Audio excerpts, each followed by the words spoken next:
एक बड़ी खबर है, बिल खारिज होने पर एनडीए ने बड़ा ऐलान किया।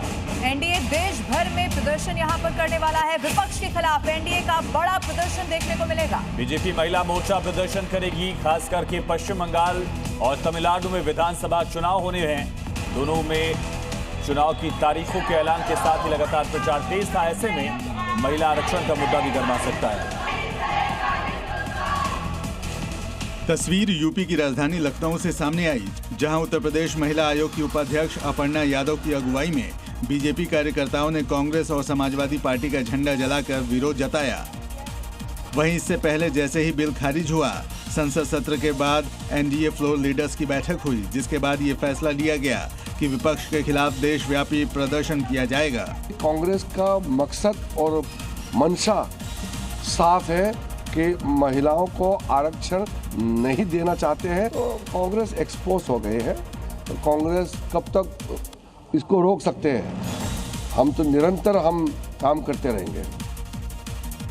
और एक और बड़ी खबर है, लोकसभा में भारतीय जनता पार्टी की महिला सांसदों का प्रदर्शन देखने को मिला। बिल न पारित होने के विरोध में प्रदर्शन किया गया। विपक्ष के खिलाफ बीजेपी सांसदों ने नारे लगाए हैं। तस्वीरें आप देखिए, संसद की सीढ़ियों पर बैठकर बीजेपी की महिला सांसदों ने विरोध जाहिर किया। हाथ में तख्तियां लेकर सांसदों ने ये विरोध जाहिर किया है।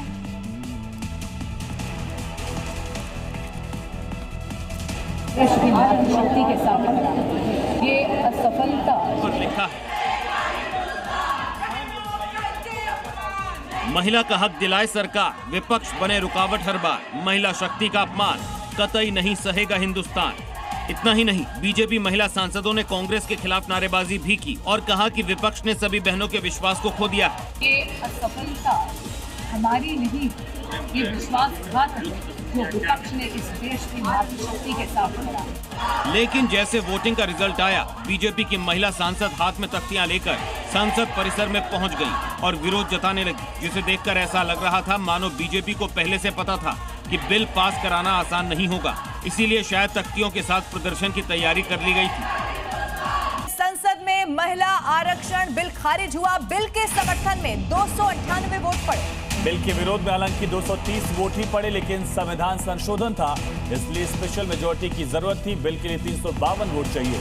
संसद में कुल वोट 528 पड़े। इसका नतीजा ये हुआ कि ये बिल पास नहीं हो सका। ये बिल यहाँ पर गिर गया। 54 वोट की कमी की वजह से बिल गिर गया। हालांकि लगातार बिल को लेकर प्रधानमंत्री नरेंद्र मोदी ने 3 बार अपील की। गृहमंत्री अमित शाह ने भी गुजारिश की थी कि अंतरात्मा की आवाज के आधार पर वोट करें, महिलाओं के हक की आवाज को सुनते हुए समर्थन दे, लेकिन विपक्ष अपनी बातों पर अड़ा रहा। परसीमन के मुद्दे पर उसने विरोध किया।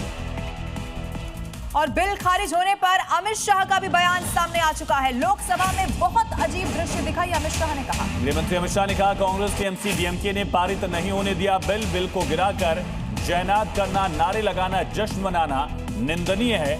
ये गृहमंत्री ने हमला बोला।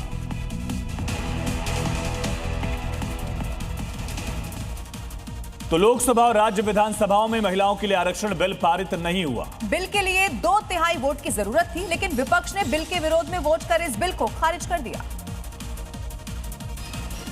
संसद में महिला आरक्षण और परिसीमन से जुड़े 3 बिलों को लेकर वोटिंग हुई, जिसमें बिल के पक्ष में 298 वोट पड़े और बिल के विरोध में 230 वोट पड़े और बिल को पास कराने के लिए 352 वोटों की जरूरत थी। मतलब वोटिंग के दौरान 54 वोट कम पड़े। इस दौरान कुल 528 वोट पड़े। अब 50% वृद्धि कर जब ये 5 राज्यों की सीटों का हम आवंटन करते हैं तो 129 से बढ़कर 195 होती है। 129 के बढ़कर सीटें 195 होगी, जिसका 816 में प्रतिशत बाहर निकालते हैं तो 23.87 आएगा। तो पहले 23.76 था और अब थोड़ा सा बढ़कर 23.87 होगा। और अब महिला बिल पर राहुल गांधी का बड़ा बयान सामने आ गया है। महिला संशोधन विधेयक गिर गया, ये राहुल गांधी ने कहा। महिलाओं के नाम संविधान तोड़ने की कोशिश की जा रही थी, असंवैधानिक तरकीब का इस्तेमाल किया गया और इसी वजह से बिल गिरा।